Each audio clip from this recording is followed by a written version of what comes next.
nos atrás do presupuesto 2026 de Raad van Advies, onde o College van Staten encarregar para salvaguardar a integridade legal, institucional e constitucional de nosso país. Essa aqui não está uma discussão técnica. Essa aqui não está diz uma aprovação de rotina.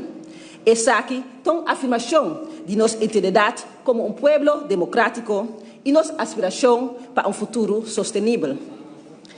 Raad van Advies está guardião de nosso ordem jurídico. E não está para arriba o cenário. E não está riba discurso na política. E não está busca visibilidade.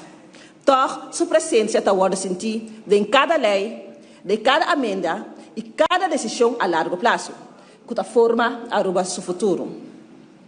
Ora, o governo traz uma lei, Raad van Advies está vira em compasso constitucional, segurando que a lei está propõe, está respeitar nossa Constituição, está cumprir com a obrigação internacional e está ajustar na realidade financeira de nosso país.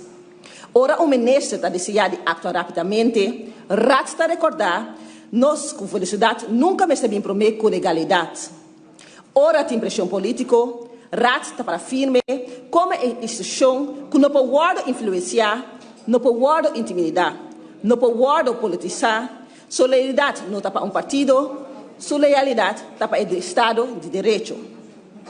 Para uma isla chiquita, com recursos não limitados, Raad van Advies tem um papel imenso de proteger-nos contra o erro não custoso.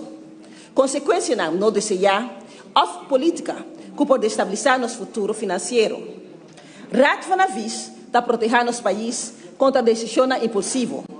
E está percorrer para a legalização não somente está ambicioso, mas também factível. E está ajudando a nos governar com dignidade e responsabilidade.